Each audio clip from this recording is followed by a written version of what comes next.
Praise the Lord. యేసు ప్రభు వారు చేసిన మొట్టమొదటి అద్భుతం ఏంటంటే ఆయన నీటిని ద్రాక్షారసంగా మార్చడం. గలిలియలోని కానా అనే ఊరిలో వివాహానికి యేసు ప్రభు గారు వెళ్ళినప్పుడు ద్రాక్షారసం అయిపోయినప్పుడు ఆయన అక్కడ యూదుల శుద్ధీకరణ ఆచార ప్రకారం 6 తూములు చొప్పున 6 రాతి బాణలు అనేవి అక్కడ నిలిచి ఉండడం ఆయన చూస్తారు. సో ఆయన పరిచారకులకి ఆ యొక్క 6 రాతి బాణల్ని కూడా నీటితో నింపమని ఆయన చెప్తారు. అంచుల మట్టుకు ఆ యొక్క 6 రాతి బాణలు నీటితో నింపినప్పుడు ఆయన యొక్క నీటిని తాకగానే ఆ నీరంతా కూడా ద్రాక్షరసంగా మారిపోయింది.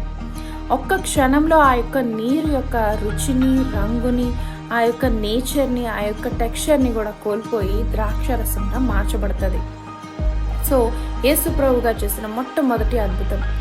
ఈరోజు మన జీవితాలను కూడా ఆయన చేతిలోకి మనం పెట్టినప్పుడు మన యొక్క రంగు, రుచి, మన యొక్క సమస్తమైన దుర్నీతిని అంతా కొట్టివేసి ఆయన నూతనమైన సృష్టిగా ఆయన మార్చబోతారు. ఆయన చేతికి మనం వెళ్ళాలి. ఆయన ఎలాంటి కండిషన్స్ లేకుండా అన్కండిషనల్ లవ్తో ఆయన మనల్ని ప్రేమిస్తున్నారు. మనం ఎలా ఉన్నామో అలాగే ఆయన చేతిలోకి మనం వెళ్ళినప్పుడు మనల్ని ఎంతో మధురంగా ఆయన మారుస్తారు. దావీదు గొర్రెలు కాసుకుంటున్న సమయంలో ఆ యొక్క చిన్న వయసులో దేవుని స్తుతిస్తూ ఆరాధిస్తూ ఆ యొక్క గొర్రెల్ని కాస్తూ ఉండేవాడు. ఆ గొర్రెల కాపరిగా ఉన్న దావీదుని దేవుడి దృష్టి ఆకర్షించి దావీదుని రాజుగా మార్చాడు. ఆయన చేతిలో దావీదు పడగానే సింహాలని, ఎలుగుబంటిని సహితం చీల్చివేసి గొలియాతుని కూడా ఒకే వడిసలతో, ఒకే రాయితో చంపేలాగా దేవుడు బలాన్ని దావీదుకి అనుగ్రహించాడు. దేవుని చేతిలో పడగానే బాలుడైనా సరే, ఎంతటి పెద్దవాడినైనా సరే చంపేంత శక్తి దేవుడు దావీదుకి అనుగ్రహించాడు. దావీదుని రాజుగా చేసి దావీదు కుమారుడుగా దేవుడు పిలువబడుతూ ఉన్నాడు. అలాగే తప్పిపోయిన కుమారుడు గురించి మాట్లాడుకుంటే తండ్రిని విడిచి వెళ్ళిన కుమారుడు తన ఆస్తినంతా కూడా తన యొక్క విలాసాలకి, విందులకి ఖర్చు పెట్టి తన జీవితాన్ని కూడా అదే విధంగా నాశనం చేసుకున్న పందులు తినే పొట్టు దగ్గరికి దీన స్థితికి వెళ్ళిపోయినప్పుడు తనకి ఒకటి గుర్తుకు వస్తుంది. తన తండ్రి ఇంటి దగ్గర అనేకమైన నివాసములు కలవు, తన తండ్రి కింద అనేక మంది పనివారు ఉన్నారు, నేను ఎందుకు నా తండ్రి దగ్గరికి వెళ్ళకూడదని ఆ చిన్న మార్పు తన జీవితాన్ని మార్చేస్తుంది.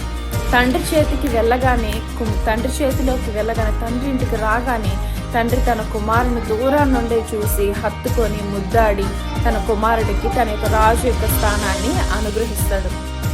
తప్పిపోయిన కుమారుడు తన తండ్రి చెంతకి రాగానే తన జీవితం అనేది ఒక క్షణంలో మారిపోతుంది. ఆయన తన కుమారుడికి కొత్త వస్త్రాలను ధరింపచేసి ఆ యొక్క ముద్ర కలిగిన ఉంగరాన్ని తన కొడుకుకి ధరింపచేసి అందరిపైన అధికారాన్ని ఇచ్చి రాజు యొక్క కుమారుడుగా తన యొక్క స్థానాన్ని ఇస్తాడు. అదేవిధంగా తండ్రి, మన యొక్క పరలోకపు తండ్రి నజరేయుడైన యేసుక్రీస్తు మన కొరకు రక్తాన్ని కాచి ప్రాణం పెట్టి మనల్ని కొన్నాడు. మనం ఆయన దగ్గరికి రాగానే ఆయన రక్షణ వస్త్రాన్ని మనకిచ్చి రాజు కుమారులుగా మనల్ని తీర్చిదిద్ది తన యొక్క రాజ్యంలో మనకి స్థానాన్ని అనుగ్రహిస్తాడు. ఒకానొక సమయం వస్తుంది, దేవుని యొక్క కుమారులు మాత్రమే ఈ భూమిని స్వతంత్రించుకుంటారు. దేవుని కుమారులు ఈ భూమిని పరిపాలిస్తారు. అందుకోసం మనం విశ్వాసన, నిరీక్షణ కలిగి తప్పిపోయిన వారందరినీ దేవుని దగ్గరికి చేర్చబడేలా చేయడం అనేది మన యొక్క ముఖ్య ఉద్దేశం. అంతే.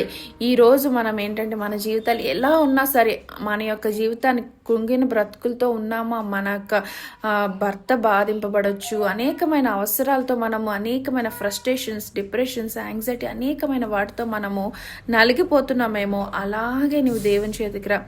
వాటితోనే నీవు వచ్చినప్పుడు దేవుడు అవన్నిటినీ తీసివేసి, కొట్టివేసి నిన్ను నూతన స్థాయిలోకి హెచ్చించి నిన్ను బలపరచడానికి ఆయన వెయిట్ చేస్తున్నాడు.